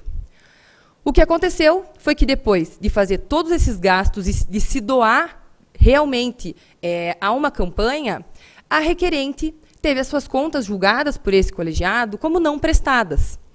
O julgamento das contas como não prestadas, como deveria de fato ter acontecido por essa corte, se deu por um motivo. Ela não sabia que havia sido intimada para juntar documentação. Documentação básica, Excelências. Extratos bancários, procuração de advogado. Naquela época, e não é este especificamente o processo que estamos questionando, mas eu preciso passar sobre o processo da prestação de contas para que nós possamos compreender o pedido da atual regularização, naqueles autos, ela foi intimada via WhatsApp, não recebeu aquela notificação, sequer consta naquele processo o comprovante do recebimento, muito embora estivesse no prazo em que a citação eletrônica era o meio o primeiro meio a ser cumprido pelo Tribunal Eleitoral, pela Justiça Eleitoral de uma maneira geral, mas ela tomou conhecimento apenas após o julgamento das contas como não prestadas, mas no caso da requerente, a consequência não é apenas a ausência de quitação eleitoral pelo período referente a toda a legislatura. Ela recebeu R$ 62.500 do Fundo Especial de Financiamento de Campanha e teve uma determinação de devolução desse valor. Ela, que corajosamente se lançou para a vida pública, se mantidas todas essas consequências, não apenas vai ter a vida pública ceifada, como também a vida particular. A requerente é uma microempreendedora individual que ofere valores baixíssimos mensalmente, sequer declara imposto de renda, mas tem hoje essa consequência gravosa pela coragem que teve em se lançar candidata. Pois bem, quando foi intimada para recolher esse valor, aí sim descobriu tudo o que estava acontecendo e buscou uma advogada para justamente verificar quais eram as possibilidades dela a partir de então. E aí sim foi ajuizada a presente ação de regularização de contas nos termos do artigo 80. Quando foram enviados os presentes autos para a unidade técnica, para a seção de contas desse TRE do Paraná, a seção de contas aferiu que, dos R$ 62.500 recebidos pela candidata do Fundo Especial de Financiamento de Campanha, apenas R$ 6.740 não possuíam a comprovação adequada, sendo que desses R$ 6.700, dois valores de mais ou menos R$ 2.500 eram referentes à cessão de veículos, cujo cessionário não era o dono registral do veículo, e um em razão de um cheque nominal não cruzado. Ou seja, excelências, a seção de contas desse tribunal compreendeu que, dos valores recebidos de um fundo público, apenas R$ 6.740 não possuíam adequada comprovação. Ainda assim, a requerente está sendo agora, e nesse momento tem inclusive suas contas bloqueadas na ação de prestação de contas, porque ela não recolheu ao erário o valor que hoje supera os R$ 85 mil. Acontece, excelências, que antes de pautar esse processo para julgamento, ele foi adequadamente enviado por parecer da douta Procuradoria Regional Eleitoral, que, na minha visão, muito adequadamente, consignou de forma expressa que, nesse momento, um parecer da PRE, no sentido de que é favorável ao deferimento do pedido de regularização das contas, não é possível, porque não houve, e de fato não houve, no presente caso, a comprovação do valor determinado a título de recolhimento em razão dessa ausência de comprovação desses R$ 6.740 do fundo especial. Mas, excelências, a pergunta que eu trago aqui como questionamento é: no atual processo de requerimento de regularização das contas, este tribunal, através da sua seção de contas, afirma que o valor que deve ser restituído é de apenas R$ 6.740. A douta Procuradoria se manifesta adequadamente no sentido de que não é possível, nesse momento, se regularizar as contas sem o depósito para a União desses valores. Os valores que devem ser depositados são os R$ 6.740 ou os R$ 62.500 que essa própria Justiça especializada disse que foram adequadamente destinados para a campanha. E, repito, excelências, foram 28 despesas de diversas naturezas. Esse não é o caso de uma candidata fictícia, excelências. Mas, se nós concluirmos com a forma literal do artigo 80 da Resolução 23.607, sem analisarmos com a ótica da Resolução 492 do Conselho Nacional de Justiça, nós estaremos verdadeiramente colocando de lado todas aquelas lutas que nós mesmos buscamos pelas ações afirmativas, nós estaremos colocando de lado toda a coragem que essa requerente precisou se imbuir, porque nós ceifaremos não apenas a vida política dela, mas também a vida particular. Eu respeito todas as decisões dessa corte. Infelizmente, eu não estava nos autos quando do julgamento da prestação de contas eleitoral. Atualmente, naquele processo, fiz inclusive um pedido para que fosse reconhecida a nulidade da citação e depois, posteriormente, se for o caso, avaliarei também outras medidas processuais que se mostrem necessárias. Mas o que eu peço aqui, excelências, é que Vossas Excelências possam justamente cientes, e eu tenho certeza de que imbuídos da necessidade de um julgamento com perspectiva de gênero, analisar essa questão com a igualdade que a Resolução 492 do CNJ impõe. Dito isso, excelências, eu pugno aqui pelo reconhecimento do pedido de regularização das contas e para que seja ultrapassado o fato de que a União está, nesse momento, executando um valor de mais de 85 mil, para que se reconheça a necessidade de uma cobrança apenas no valor que a seção de contas julgou como adequado, ou seja, R$ 6.740, inclusive sob pena de um enriquecimento ilícito por parte da União.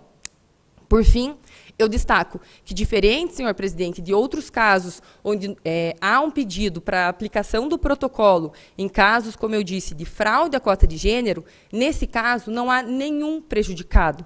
No máximo, o prejuízo será do erário, mas, neste caso, com o embasamento e com a aprovação da própria Justiça Eleitoral, que reconhece que é devido apenas o recolhimento dos R$ 6.740. Muito obrigada, excelência. Obrigado, Torema, pela sustentação apresentada, pela eloquência quanto à defesa da sua cliente. E eu, de imediato, eu observo que, na realidade, essa corte, ela respeita, e é um dos pilares, um dos patamares básicos da atual administração, é acabar com qualquer tipo de violência de gênero. Tanto que nós temos estimulado, o quanto possível, a participação feminina.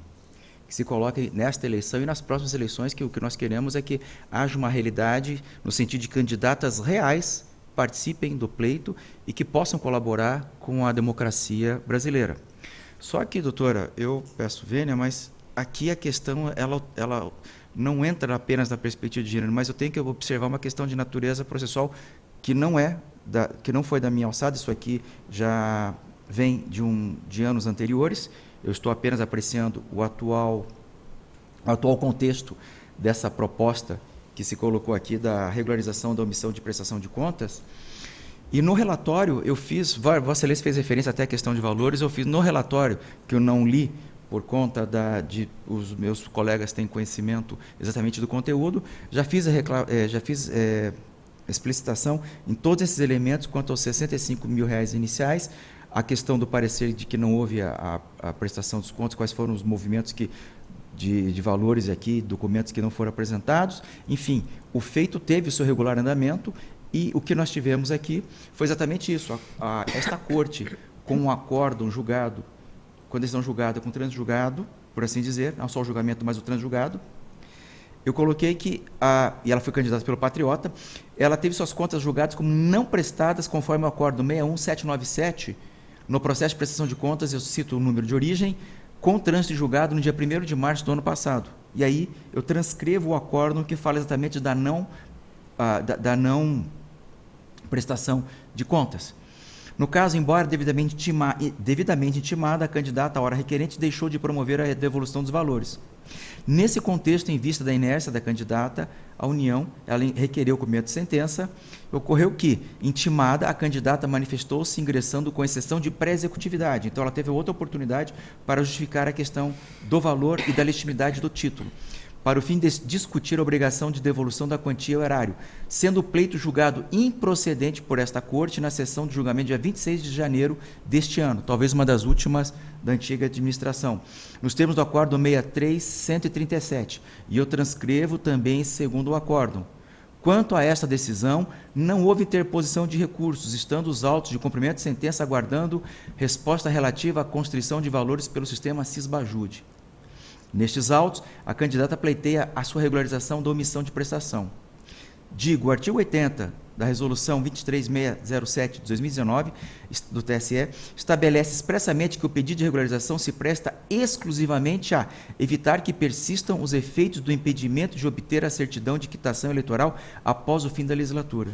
De início, é importante anotar que o pedido de regularização das contas não se presta a analisar e reapreciar as contas não prestadas. Eu trago um precedente nesse sentido de relatoria do desembargador Sádio, aqui do ano passado. Compulsando os autos, digo, verifica-se que a candidata buscou utilizar-se deste procedimento para o fim de ver as suas contas analisadas com o objetivo de afastar a determinação que foi imposta pelo acórdão 61797, transitado em julgado em 1º de março do ano passado. que, como já exposto, encontra-se em fase de cumprimento de sentença. Portanto, desde logo deve ser afastada a pretensão da candidata de ver suas contas de campanha apreciadas neste procedimento. Nós temos aqui, então, na realidade, barreiras procedimentais, barreiras processuais e barreiras legais. De outra parte, o deferimento da regularização de que trata o artigo 80 encontra óbice, pois, como verificado, não restou comprovado o recolhimento dos valores determinados quando do julgamento das contas como não prestadas. Nos termos do artigo 80 da citada resolução, o deferimento da regularização está condicionado à comprovação da regularidade das contas pelo requerente, devendo, para tanto, o pedido ser devidamente instruído, aspas, com todos os dados e documentos previstos no artigo 53 desta resolução, utilizando-se em relação aos dados o sistema de que trata o artigo 54. E expressamente citado o artigo, condiciona o deferimento do pedido de regularização ao recolhimento dos valores decorrentes da constatação de impropriedade ou irregularidade na aplicação dos recursos do Fundo Especial de Financiamento de Campanha. E aí eu confiro e trago o artigo 80 com seus parágrafos incisos para justificar, negritando os parágrafos 3º e 4º que vão ao encontro que digo eu.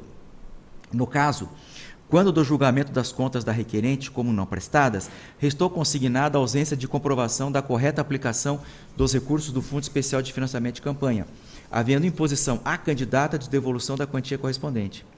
Todavia, embora devidamente intimada, a requerente deixou de comprovar o recolhimento da quantia correspondente aos recursos públicos recebidos do FEFC. Portanto, digo eu, para finalizar, a ausência de comprovação do recolhimento dos valores devidos relativos ao FEFC impede o deferimento do pedido de regularização da omissão de prestação de contas. E meu voto é no sentido de julgar indeferido o presente pedido, formulado pela senhora Andréia de Souza, candidata não eleita ao cargo de deputada federal pelo Partido Patriota nas eleições de 2022. E como estou apresentando o voto em discussão aqui, então, na realidade, eu fiz análise em cima do que nós temos dentro do processo. Como disse para a doutora, e repito aqui, de maneira alguma estamos restringindo a questão do acesso à mulher à eleição, mas eu preciso observar as regras de natureza material e também de natureza processual para o presente feito. É como estou julgando, e eu colho o voto agora da desembargadora... Não, desculpe, do desembargador Sade. Senhor presidente, boa tarde. Esse tema é muito caro, doutora Ema. Eu realmente, sempre que posso, o caso precise, exige, eu tenho esse cuidado de encaixar a análise sobre essa perspectiva. De fato, há barreiras processuais que a gente fica até comovido de vê-las no processo. Me chamou a atenção apenas um ponto que talvez haja ali alguma brecha para estudar um pouco mais o assunto, que é a ideia de que a doutora disse que estaria pedindo anulação da intimação ou da citação naquele procedimento. Então, só sobre esse ponto que eu vou pedir, Vice Excelência, para analisar, mas já adiantando que é muito difícil realmente sobrepor essas barreiras. Mas só para ter essa certeza. De qualquer forma, me sinto mais seguro se Vossa Excelência fizer essa análise aprofundada, eu me sinto mais tranquilizado. Obrigado, presidente. Eu entendi a questão da doutora Ema, claro. mas eu falei, na minha visão, por hora, não, claro. Eu estou oprimido aqui pela questão processual. Não tenho, eu também estou inclinado. Obrigado, presidente. Então, suspenso o julgamento por pedido de vista do desembargador José Rodrigo Sade. Obrigado, doutora. Obrigada, excelências. Boa tarde. Para quando pode ser, doutor? Pode ser semana que vem? Pode ser 2 semanas, senhor presidente. Dia 13 de maio? 13 de maio. 13 de maio, doutora.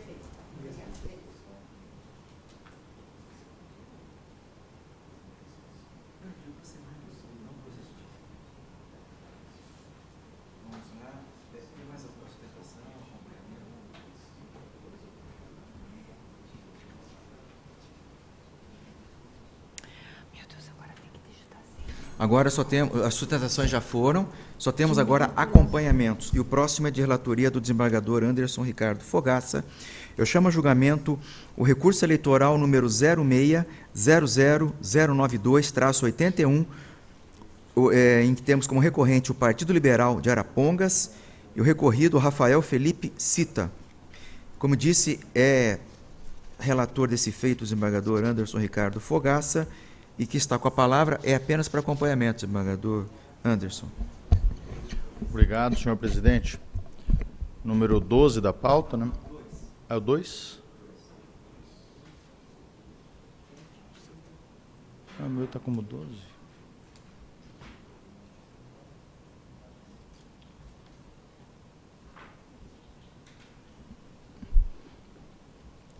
Tá, número 2.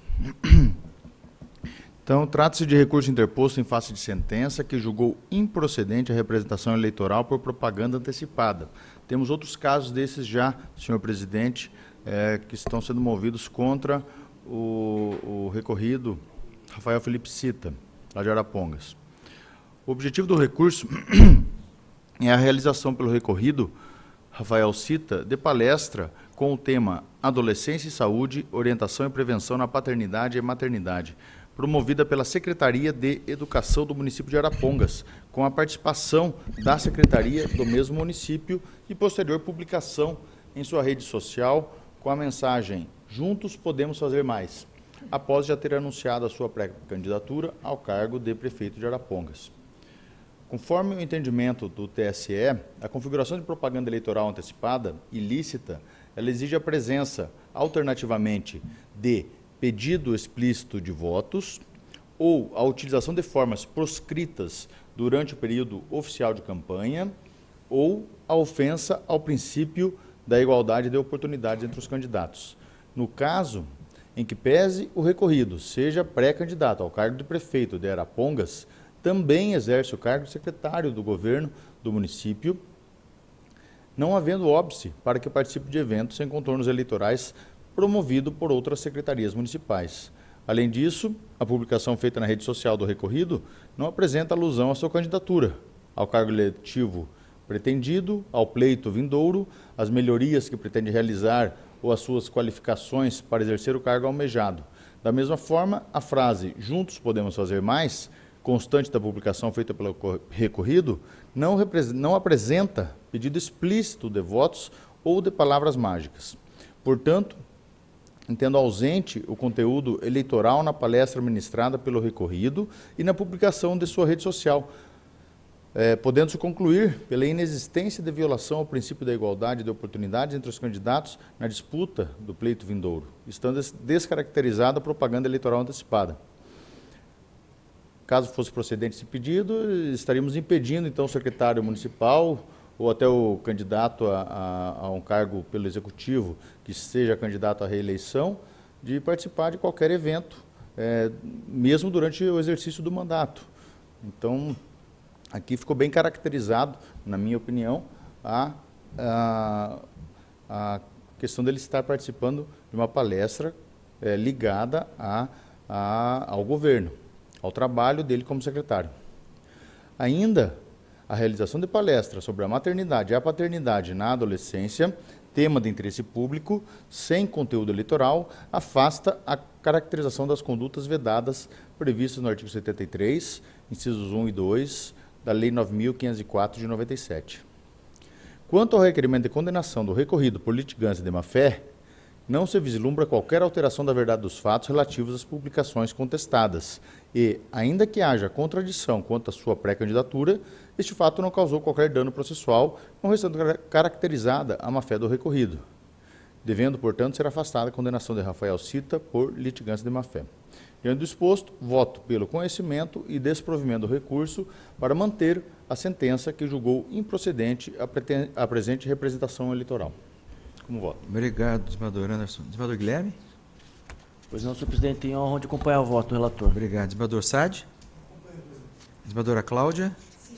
Desembargador Júlio? Senhor presidente, esse processo é muito similar ao 12º da pauta que eu estou com pedido de vista. Na verdade, é o mesmo político envolvido, a mesma cidade, basicamente até a mesma publicação. Eu na sequência, vou apresentar meu voto no item 2 da pauta. No item 2 não, no item 12, que é o que eu tenho, que eu tenho vista.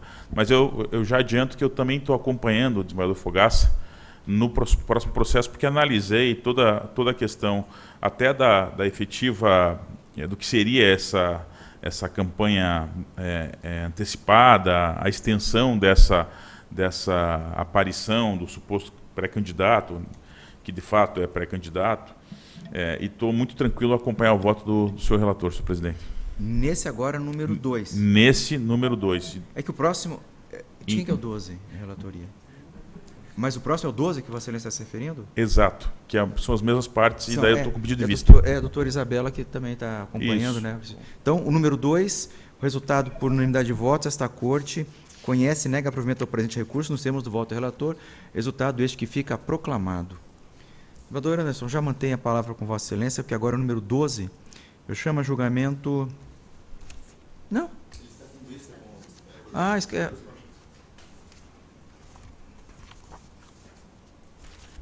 eu entendi que Vossa Excelência ia pedir vista. Não, 12. Já pedi, senhor presidente, na sessão passada. Então tá, então eu chamo a julgamento o feito número 12 da pauta de relatoria do desembargador Anderson Fogaça.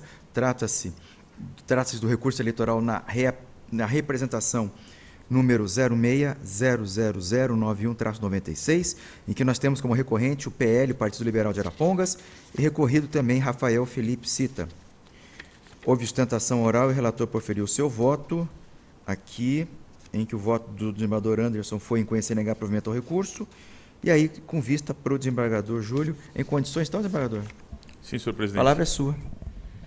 Senhor presidente, como eu já adiantei no voto anterior, eu analisei esse processo, talvez seja um dos primeiros processos nossos que é trazido para julgamento em relação à propaganda antecipada para essa próxima eleição, então eu tive o cuidado de fazer uma análise mais profunda, mas no caso dos autos eu tenho a honra de acompanhar o desembargador Fogaça, porque de fato o que seria uma trend explorada com o intuito de utilização da máquina não ficou muito configurado aqui. O número de seguidores do pré-candidato é muito pequeno, as publicações da prefeitura também não são muito simultâneas, na verdade foi só um momento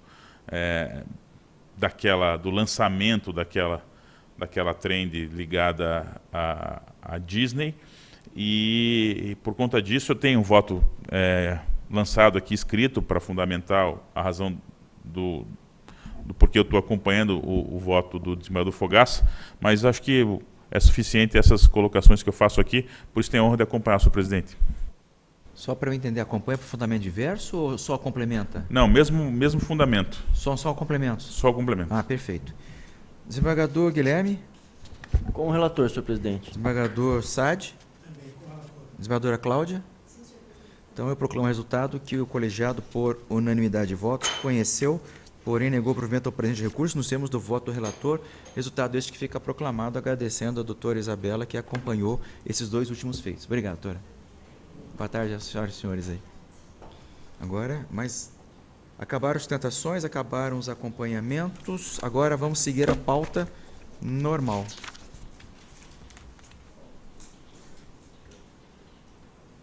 Eu chamo o julgamento feito número 1 da pauta de relatoria do desembargador Júlio. Trata-se do requerimento de regularização de omissão de prestação de contas eleitorais, em que nós temos como requerente Emanuel Caetano Lobo Damaso de Oliveira Gomes Alves Ferreira. É o número 1 da pauta, vou seguir a ordem agora crescente. Com a palavra o desembargador Júlio. Senhor presidente, nesse processo aqui, se trata de uma regularização de omissão de prestação de contas relativa às eleições de 2018, né? Analisando, e a sessão de contas fez toda essa análise, verificou que não houve nenhum recebimento de valores de fontes vedadas, razão pela qual eu estou deferindo o pedido de regularização. E assim com o voto, senhor presidente. Obrigado, desembargador Júlio. Voto, discussão, todos de acordo? Então, eu proclamo o resultado que o colegiado, por unanimidade de votos, defere o pedido de regularização nos termos do voto do relator. Resultado este que fica proclamado. Agora, vamos para o número 3 da pauta. De relatoria do desembargador Anderson Ricardo Fogaça. Não sabia, senão a gente ia colocar na frente. Trata-se do recurso criminal eleitoral número 0600-520-52, em que nós temos como recorrente o Ministério Público Eleitoral do Estado do Paraná e recorridos Rosângela da Silva Rosim, Dalberto Santos Nonato e Gilson Wolff. Antes de passar a palavra ao senhor relator, haverá sustentação pelo doutor Marcelo com relação a esse feito. Com a palavra, doutor Marcelo. Obrigado, senhor presidente. Esse caso aqui, já me dirigindo aos senhores julgadores, eminente relator, na verdade, eu só queria ressalvar minha posição pessoal nesse caso, de que não há, pessoalmente não vejo prejuízo na ausência de realização dessa audiência homologatória. Penso que está no âmbito da discricionariedade do magistrado a aferição da voluntariedade e da legalidade. Esta sim é a obrigação legal. Então, se ele estiver convencido, e no caso concreto havia vídeos, foi feita a reunião no Ministério Público com a gravação da confissão, e observo que, inclusive, pessoalmente, na Procuradoria da República, já adotei esse procedimento de encaminhar ao magistrado os vídeos realizados na Procuradoria para que ele pudesse aferir, e o fazia por despacho. No entanto, como disse, é uma ressalva de caráter pessoal. No caso concreto, a colega promotora eleitoral viu esse prejuízo, aviou o recurso, e eu mantenho o parecer pela procedência em todos os seus termos. Obrigado, senhor presidente. Obrigado, doutor Marcelo. Então, desembargador Anderson com a palavra, acho que vai ao encontro, não? Sim, vai. Eu fiz um breve resumo aqui, senhor presidente. Então, trata-se de uma correção parcial. Aliás, não vai ao encontro, vai ao encontro do Ministério Público de primeiro grau, né? Contra o entendimento de Vossa Excelência, né, a minha posição. Trata-se de correição parcial com pedido de antecipação de tutela recebido como recurso criminal com fundamento no princípio da fungibilidade recursal. O recurso foi interposto pelo Ministério Público Eleitoral de primeiro grau contra a decisão de homologação de acordo de não persecução penal sem a realização prévia de audiência para verificação da legalidade e voluntariedade do acordo. O pedido de antecipação de tutela foi deferido para anular a decisão que homologou o acordo de não persecução penal e determinar a realização da audiência prevista no artigo 28, parágrafo 4º do Código de Processo Penal, uma vez que a audiência prévia de oitiva de investigados é condição necessária à aferição da legalidade e voluntariedade do acordo, conforme determina o artigo 28A, parágrafo 4º do Código de Processo Penal. Por se tratar de garantia do investigado e decorrer de expressa previsão legal, a mencionada audiência não está, na minha visão, afeta a discricionariedade do juízo, que deve seguir rigorosamente o procedimento previsto no Código de Processo Penal. Assim, voto no sentido de conhecer do recurso e, no mérito, dar provimento para o fim de confirmar a tutela antecipada concedida, que anulou a decisão que homologou o acordo de não persecução penal e determinou a audiência prévia de oitiva de investigados. Então, senhor presidente, dessa forma que voto. Obrigado, desembargador Anderson. Desembargador Guilherme. Pois não, senhor presidente.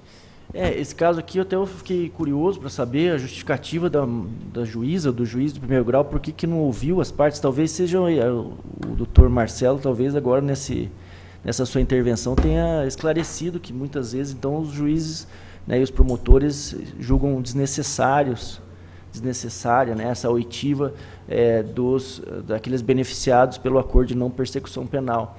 Porém, como consta na lei, né, uma norma expressa da lei, eu acredito que até eventualmente uma cautela aí da promotora, do promotor de primeiro grau que interpôs o recurso, porque eventualmente no futuro esse acordo poderá vir a ser anulado, né, por ausência de uma previsão legal.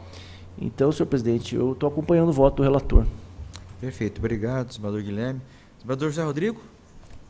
Senhor presidente, a lei ela cria essa audiência e assegura à parte a garantia de que o acordo, enfim, aquela negociação vai ser olhada com rigor pelo judiciário. Então, eu também entendo que não há espaço para pôr de lado essa audiência. Por isso, eu acompanho o voto do relator, senador Fogassi. Obrigado. Desembargadora Cláudia? Sim, senhor. Acompanhe? Sim. E desembargador Júlio?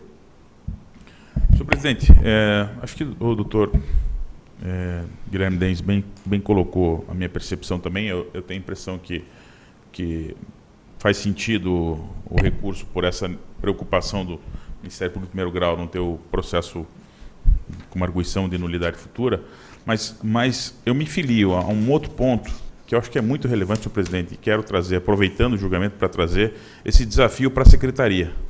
Nós, magistrados de segundo grau, não temos acesso aos processos de primeiro grau e, para ter acesso a qualquer processo, eu só consigo fazer isso se o juiz da comarca de primeiro grau me der acesso ao processo. Eu, com muita franqueza aqui, não me parece fazer nenhum sentido. Eu queria pedir, aproveitar o julgamento, além de acompanhar o voto do ministro relator, pedir os esforços dessa presidência para que todos nós, magistrados, tivéssemos acesso irrestrito aos processos de primeiro grau. Irrestrito. Lógico que quando a gente acessa o processo, vai ficar registrado nosso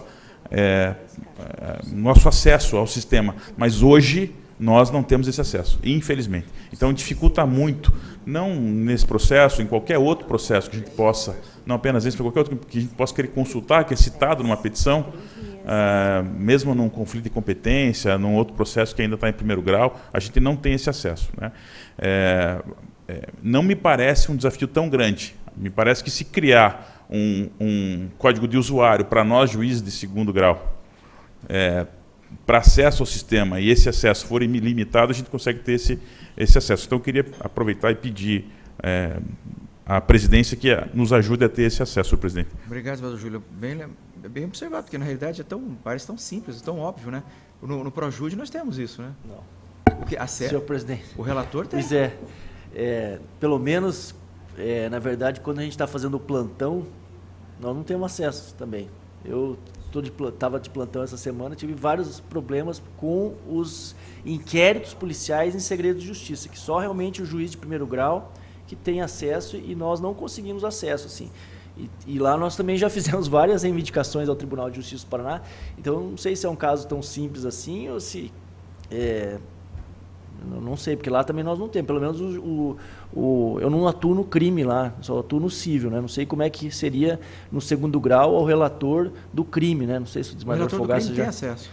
Mas tem impedimento quando tem algum segredo de justiça, daí realmente isso aí tem um equívoco, vem para você como relator, fala, mas eu preciso ter acesso, porque já estou recurso em cima de alguma decisão, aí você tem que entrar em contato. Já houve solicitação de TIC que providenciasse isso. Mas me parece tão óbvio de ter acesso, que você vai ter que julgar, matéria, basicamente o efeito é devolutivo, né? Então é complicado. Mas eu vou constar em ata isso, Dani, para nós vermos que é possível fazer. Não sei se a limitação ficará ao cara aqui no Paraná ou se tem que ir para Brasília. Esse é o problema. Obrigado, senhor presidente. Mas eu entendi.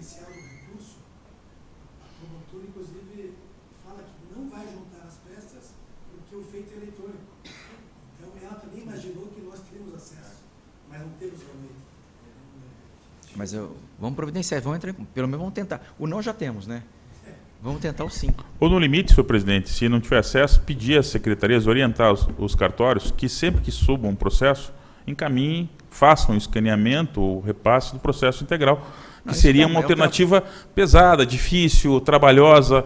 Por isso que eu insisto na busca do acesso. Me parece que criar 8 logins para a gente ter acesso não é um trabalho tão difícil. Não.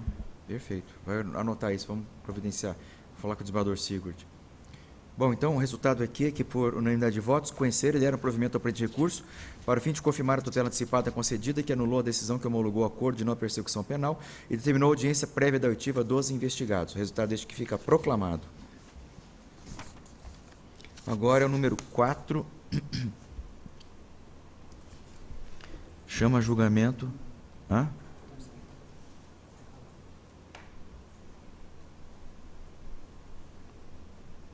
esquerda do desembargador Guilherme. Chama a julgamento o número 4 da pauta, trata-se do recurso criminal eleitoral número 0600089-40, de relatoria do desembargador Guilherme Frederico Hernandes Dens, eu na condição de revisor, temos como recorrente Alessandro Adelino Otto, e a parte recorrida do Ministério Público Eleitoral do Estado do Paraná.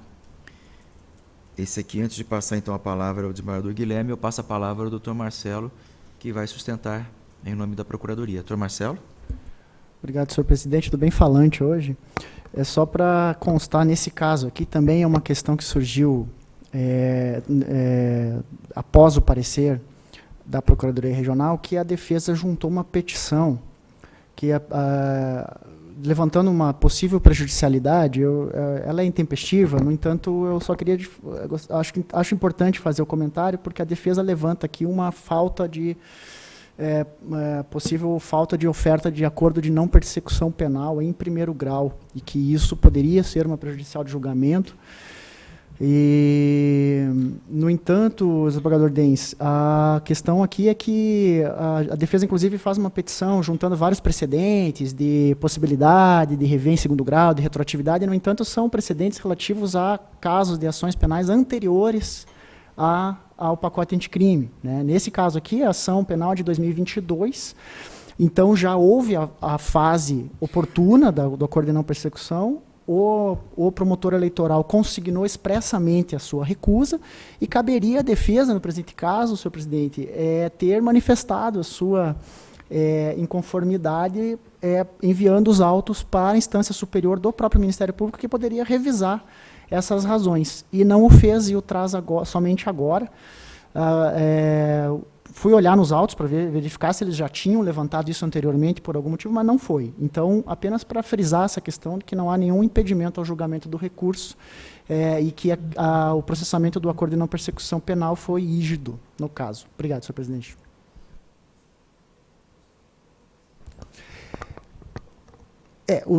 Com relação ao restante, apenas reiterando os termos do parecer, nesse caso aqui, é só porque essa questão realmente surgiu depois, é apenas para que a petição é intempestiva, mas eu achei interessante trazer a discussão, só para deixar bem claro. Certo. Obrigado, doutor Marcelo. Com a palavra, desembargador Guilherme.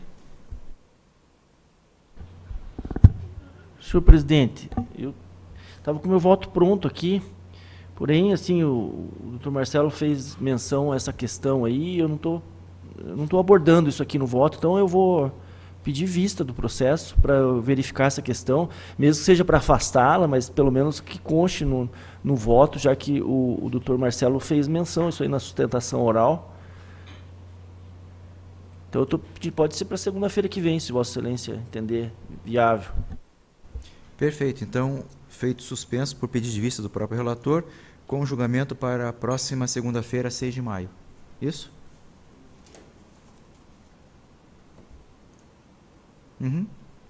Próxima segunda-feira, é isso? Então, 6 de maio. Então, ficou para o dia 6 de maio. Perfeito. Vamos lá. Então, seguindo a ordem que nós temos, agora o número 7 da pauta. Deixa eu abrir aqui. De minha relatoria, trago o julgamento. O feito número 7 da pauta trata-se da prestação de contas eleitorais 0603060, número -10, em que nós temos Nivaldo Ramos, candidato a deputado federal à eleição 2022, como requerente dessa prestação de contas. Eu sou relator, eu emendei da seguinte forma, acho que é o suficiente aqui, estou a qualquer disposição de for necessário. Prestação de contas, deputado federal, atraso na entrega do relatório financeiro de campanha, divergência entre informação lançada no SPCE e a constante do extrato bancário, mera impropriedade, sobra de créditos de impulsionamento, tanto Facebook quanto TikTok, e também o fundo especial, aqui o fundo é o FEFEC, né? Omissão de receitas e gastos, contas retificadoras não desconstituíram o lançamento anterior, aplicação irregular de recursos do FIFC, gastos não declarados na prestação de contas parcial, determinação de recolhimento ao Tesouro Nacional, contas desaprovadas, e digo em caixa baixa, o atraso na entrega dos relatórios financeiros pode ensejar apenas ressalvas, sobretudo quando se tratar de curto período e o quantitativo não se mostra relevante no contexto. Continuo, o erro no lançamento por parte do prestador acerca da identidade do doador é falha que não compromete a análise das contas, normalmente quando é possível ao setor técnico identificar a origem dos recursos. Temos precedente nesse sentido. Continuo, a não comprovação da utilização dos créditos adquiridos para impulsionamento de conteúdo na internet constitui sobra financeira, na forma do artigo 35, parágrafo 2º da Resolução 23607 de 2019. O saldo remanescente deve ser recolhido ao Tesouro Nacional quando os recursos forem provenientes do Fundo Especial de Financiamento de Campanha. Continuo. A utilização dos recursos do Fundo Especial exige a correta comprovação de sua destinação mediante a apresentação de de documentos fiscais idôneos e de comprovantes de pagamentos, conforme artigo 53, inciso 2º, a linha C, combinado com 60 anos da Resolução 23607. A ausência da correta comprovação da destinação dos recursos do Fundo Especial implica recolhimento ao Tesouro. Continuo. A juntada de declaração do fornecedor em que tardiamente afirma que houve equívoco na emissão de nota fiscal que se apresenta ativa é insuficiente para afastar a existência de despesa subjacente ao documento, exigindo-se, para tanto, o regular cancelamento do documento fiscal. E eu cito o artigo 59 da mencionada resolução. Trago o precedente desta Corte.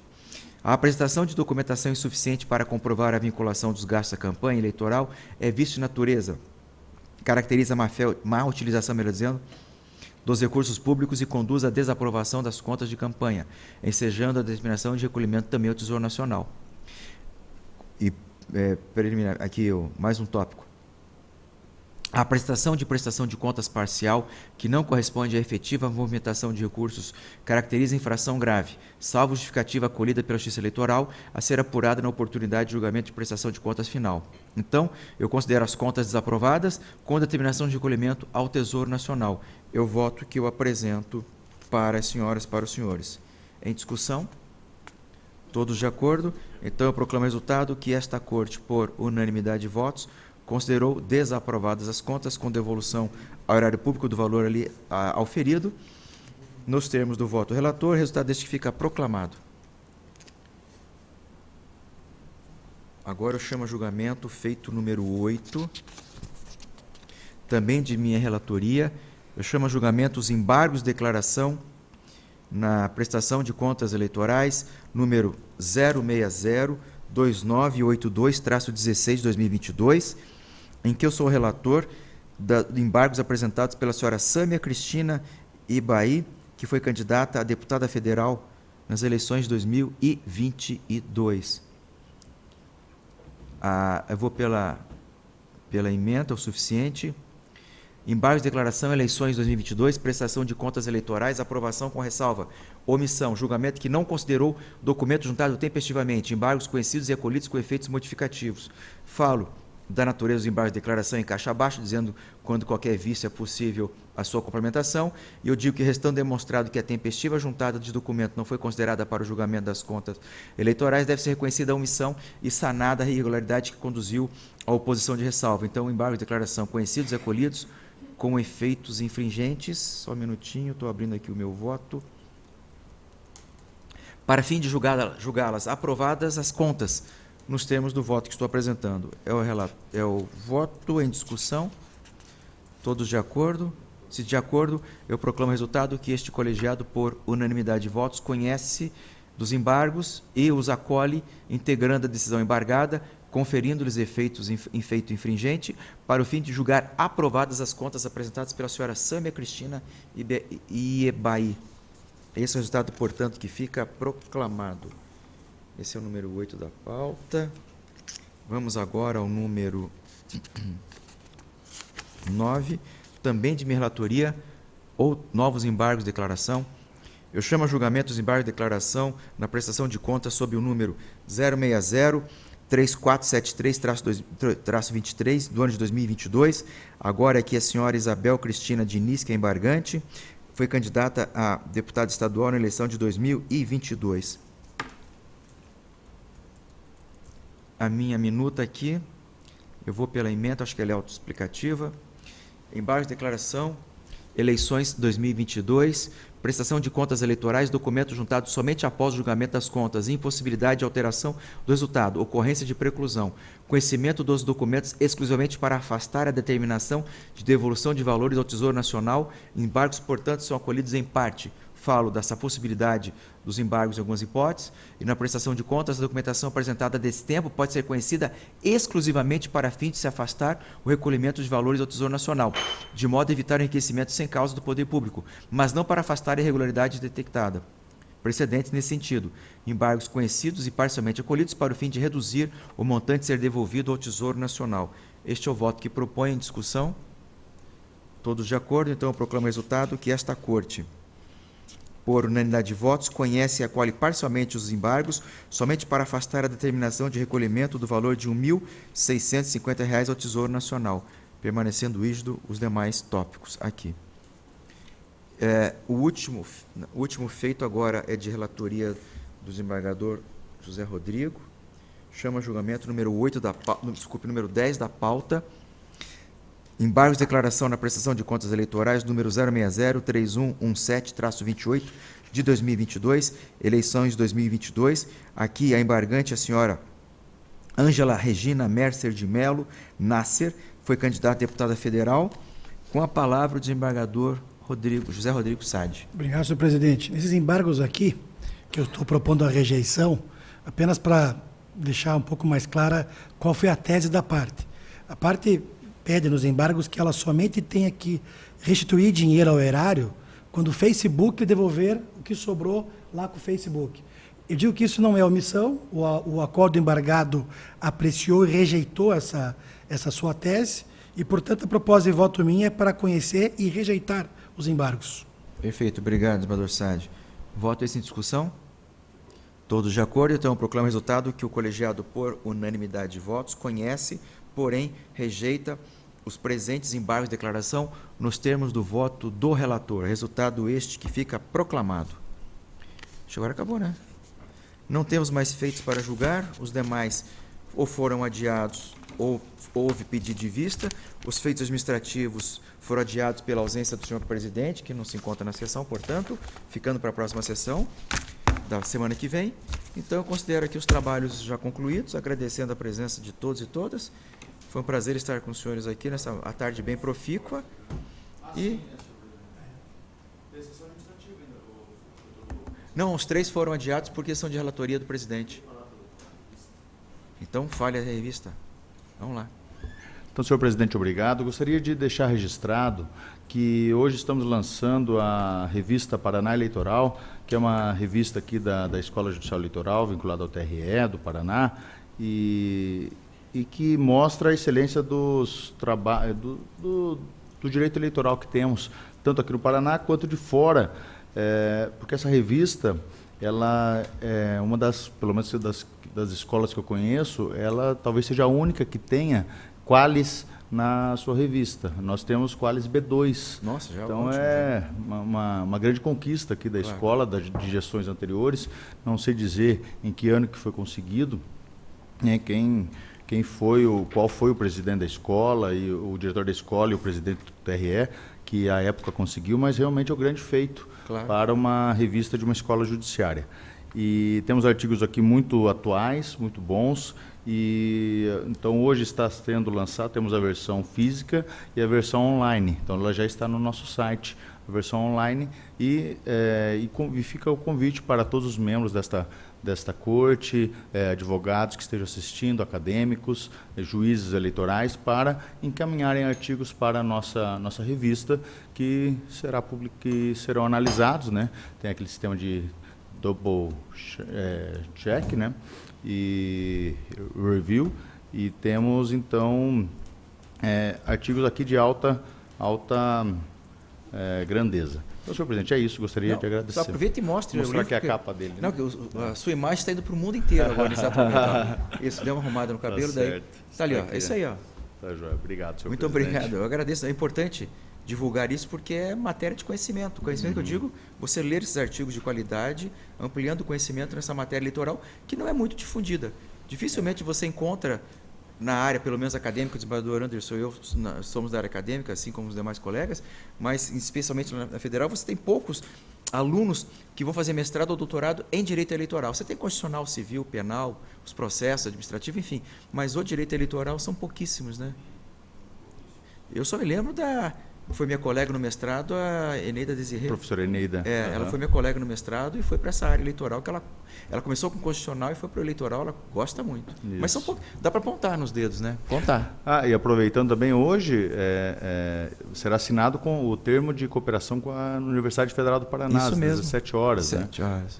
Temos tido vários contatos e muito apoio da universidade aqui na gestão da escola e também do próprio Tribunal Regional Eleitoral. Agora estamos realizando aquele curso de Direito Eleitoral, as aulas já foram gravadas em abril, algumas ainda faltam para ser gravadas, e será um curso de 30 horas direcionado a todos os juízes eleitorais, basicamente com professores da Federal, né, e também aqui com membros da Corte e temos advogados também nesse curso, mas sempre com algum viés acadêmico, né?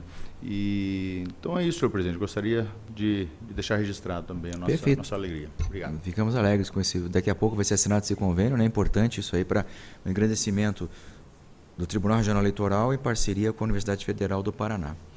Senhoras e senhores, mais alguma coisa? O senador Guilherme não tem nada a declarar assim, não quer lançar um voto de pesar ao seu time, não quer? Não precisa? Então tá bom, então vamos encerrar. Te lhe dei a chance, né? Fica para a próxima agora. Então boa tarde a todos, já podemos encerrar aqui. Vai ser no Engenhão.